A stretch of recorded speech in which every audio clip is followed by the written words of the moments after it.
বাংলাদেশের শিক্ষা কারিকুলাম থেকে যদি নাস্তিকতা ফ্যাসিবাদকে আমরা বিতাড়িত করতে পারি, আমাদের সন্তানের হৃদয়ে যদি আমরা ঈমান বিল গায়েব এবং সত্যবাদিতা ন্যায়পরায়ণতার মাধ্যমে যদি তাদের নেতৃত্ব সামনে নিয়ে আসতে পারি, আর আমাদেরও যদি শক্তিশালী প্রতিষ্ঠান থাকে, ডিপ স্টেটের শক্তিশালী প্রতিষ্ঠান থাকে, রাষ্ট্রের কাঠামো শক্তিশালী প্রতিষ্ঠান থাকে, তাহলে আবারও আগামী 10 বছর পর, 15 বছর পর, 30 বছর পর, 50 বছর পর, 100 বছর পর আবারও জুলাই এবং আগস্ট অভ্যুত্থান সংঘটিত হবে। আর সেই জুলাই এবং আগস্ট কোন সরকারকে বিতাড়িত করার জন্য হবে না, কালেমার পতাকাকে রাষ্ট্রে উড্ডীন করার জন্য হবে ইনশাআল্লাহ।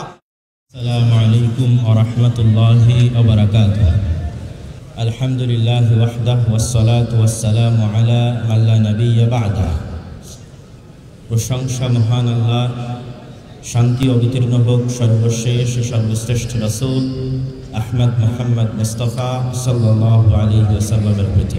আজকে বাংলাদেশের ইতিহাসে এক ব্যতিক্রমধর্মী এই আয়োজন, যেখানে বাংলাদেশের রাজনৈতিক অরাজনৈতিক বিভিন্ন ঘরানার আলেম এবং ওলামা, ছাত্র জনতা এবং নেতৃবৃন্দ উপস্থিত হয়েছে। যে 7টি দাবি নিয়ে আজকে এখানে আলোচনা হচ্ছে, 7টি দাবি অত্যন্ত গুরুত্বপূর্ণ। তবে আমাদের কিছু বিষয় মাথায় রাখতে হবে যে আমরা কি শুধু সাময়িক, ক্ষণিক,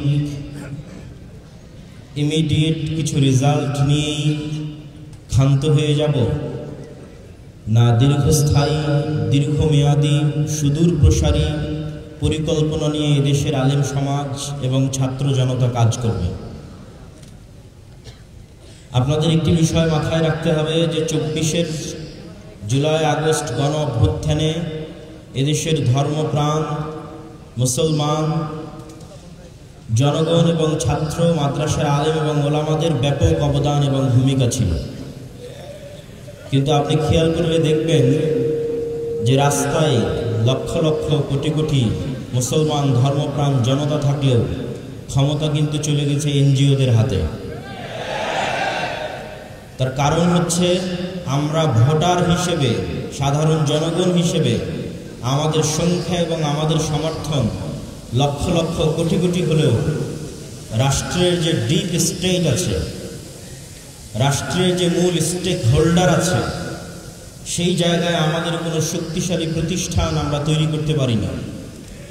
এই শক্তিশালী প্রতিষ্ঠান তৈরি করতে না পারার কারণে কোনো উদ্যোগ ঘোষণা হওয়ার পর আমরা আজীবন শুধু প্রতিবাদী করে গেলাম, নিজেরা কোনো উদ্যোগ নিয়ে বাস্তবায়ন করতে পারলাম না।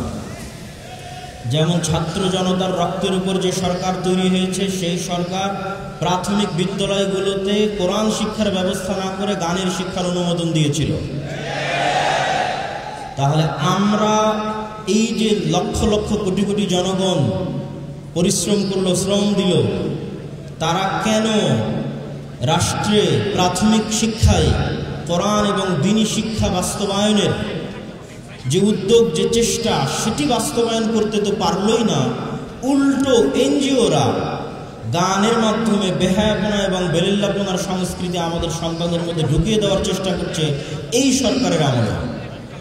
এই বিষয়টা আমাদের মাথায় নিতে হবে এবং চিন্তা করতে হবে যে আমরা কিভাবে কাজ করলে আগামী 30 বছর পর, আগামী 20 বছর পর, আগামী 50 বছর পর শুধু ইমাম মুয়াজ্জিনের ভাতা নয়, শুধু দাওরায়ে হাদিসের সনদের সার্টিফিকেট নয়, বরং সম্পূর্ণরূপে বাংলাদেশে ইসলামী বিপ্লব কায়েম হবে ইনশাআল্লাহ।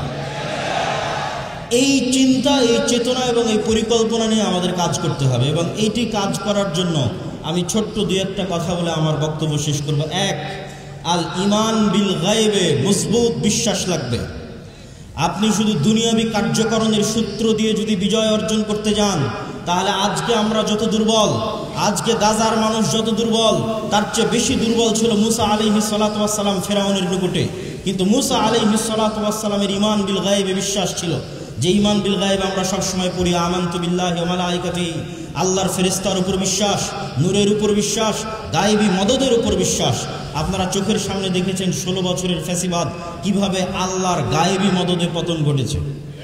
এই গায়েবী মদদ যদি আপনি চোখের সামনে দেখে থাকেন, তাহলে কেন বিশ্বাস করবেন না যে আল্লাহর গায়েবী মদদে এদেশে একদিন পূর্ণাঙ্গ ইসলামিক বিপ্লব প্রতিষ্ঠিত হবে ইনশাআল্লাহ।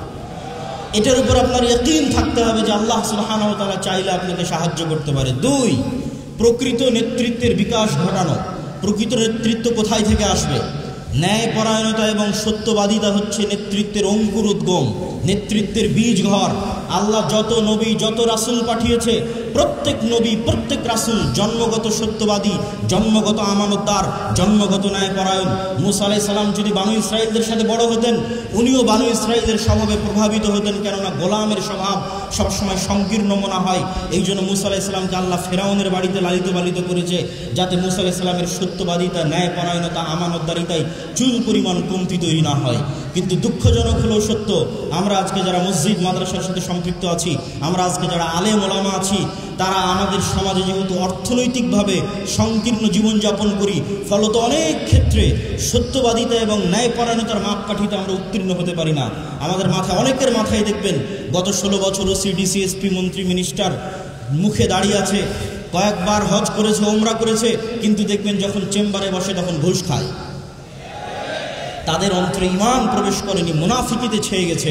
এই জন্য আল্লামা ইকবাল বলেছে, সবক ফিরসে পড় সাদাকাত কা, শুজাআত কা, আদালত কা, লিয়া জায়েগা তুঝসে কাম, দুনিয়া কি ইমামত কা। মুসলমানেরা, আমি আল্লামা ইকবাল ইউরোপ ঘুরেছি, আমি আল্লামা ইকবাল পাকিস্তান, ভারত সব ঘুরেছি, তোমাদের মধ্যে সব আছে। তোমরা আজকে থেকে সত্য বলা শুরু করো, আমানতদার হও, ন্যায়পরায়ণ হও। আল্লাহ তোমাদের শুধু বাংলাদেশের ক্ষমতা দিবে না, সারা পৃথিবীর ক্ষমতা আল্লাহ মুসলমানদের দিবে ইনশাআল্লাহ। সেই স্বপ্ন নিয়ে মুসলমানদের সামনে আগাতে হবে। সম্মানিত উপস্থিতি, এবং সর্বশেষে যে কথাটি আমি বলে আমার আজকের বক্তব্য শেষ করতে চাই, আজকে যতগুলো দাবি এখানে উত্থাপিত হয়েছে তার মধ্যে সবচেয়ে গুরুত্বপূর্ণ যে দাবি বাস্তবায়ন করেই আমাদের ঘরে ফিরতে হবে, সেটা হচ্ছে বাংলাদেশের শিক্ষা ব্যবস্থা। এনসিটিভি কারিকুলাম, শিক্ষা প্রণয়ন কমিটি, শিক্ষা বাস্তবায়ন কমিটি, শিক্ষা কমিশনের নামে যত কিছু আছে, এই প্রত্যেকটাতে এই সরকারকে এবং ভবিষ্যৎ সরকারকে বাধ্যতামূলক ইসলামপন্থী এবং আলেম ওলামাদের জায়গা দিতে হবে।